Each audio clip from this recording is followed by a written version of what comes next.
Well, I've mainly worked as a music journalist and also in PR and events. So I had played a bit of music in my post-school years and in a couple of bands and stuff. Then I went. I'd worked in a bank.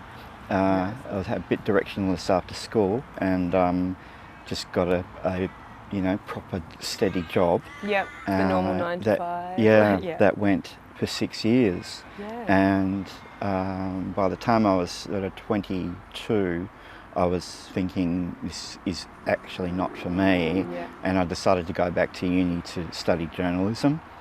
And so when I was at uni, I began writing for Express magazine as a contributor.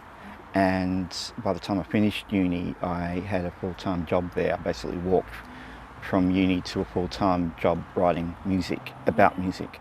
From about age 26, just that's what I did.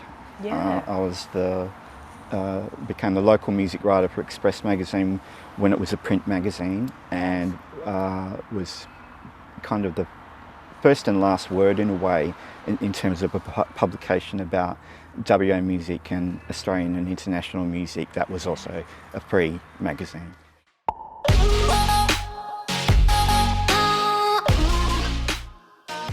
Well, I was like going way back, the youngest of four. Yeah. I had 3 older sisters, and the youngest, apart from me, was 10 years older than me. Yeah. So by the time I was like 5 or whatever, there's teenage sisters playing music in the house. Yes, nice. And that sort of included, like, I'm quite old, going back to the early 70s and stuff. So I was listening to a lot of stuff that little kids don't really listen to. Well, they might do, but a lot of whatever the Beatles or Led Zeppelin, Rolling Stones, and stuff like that when I was very young. Yeah, so you were exposed to it. Really and it just stayed, and it was always there. Yeah. And so the thing about having maybe a proclivity towards journalism or the written word, probably it was quite organically that it went via music. Yes. But also the opportunity opened up. There was at that time the biggest and best opportunity to have a job and write was about music. Yes. It was quite like a perfect storm. Yeah.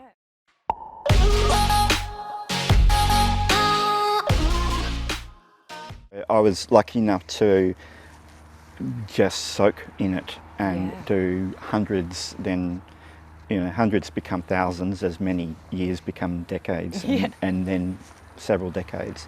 So probably thousands of interviews, probably as many reviews, albums and gigs, and that's also led to a career kind of in publicity, PR and events.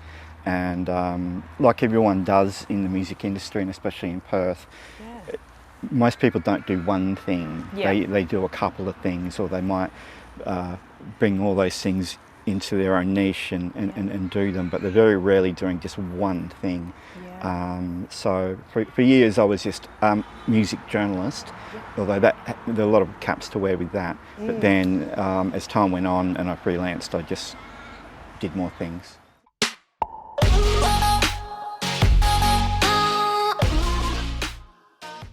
Anyone can be a publisher, and there's a lot of music websites and blogs. The whole thing about it is to do as much as you can of all of it. Yeah. And everyone, in terms of writing, especially writing about music and the arts, a lot of people start off writing very stiffly, and it's like they're aware of being read, so that they're maybe thinking more about someone reading it, and that it makes all sense, rather than maybe how they're actually feeling about it. Yeah. And so I think the only way you can get better at something is doing more of it. In the arts, it's always been a case where there's a lot to be learnt, and you're going to learn it on your own time and on your own dollar, really. But if you can sustain yourself, and maintain just digging into things and making content, Yes. and because also you can publish on your own. You can just start up a blog and Yeah. everything. I think however you do it, just do it.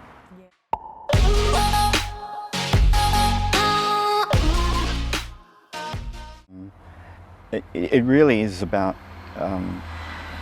putting one foot in front of the other and keeping on doing it, and Yeah.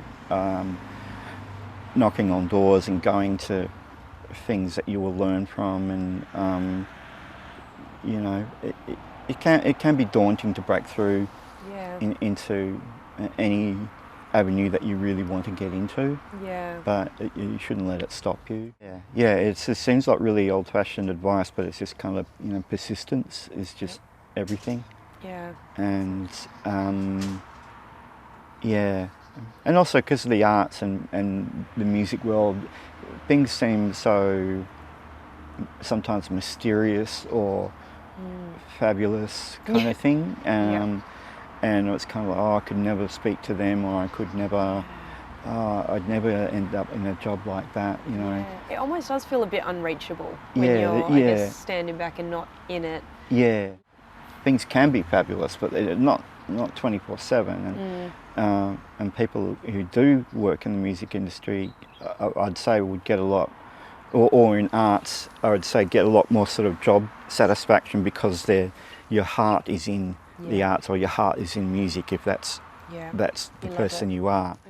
Because not everyone in the music industry are these buoyant, boisterous people. There's a lot of shy people, and you know, and they make their way through, and they do their job well, and they're interesting. Yeah. So, you know, it's okay to feel uncomfortable at anything you're new at. Yeah. It's kind of to be expected, really. But if it's something you love, you know, then, you know, at worst you'll get a lot of stories and interesting experiences, and at best you'll get a lot of stories and interesting experiences. It might just be better stories.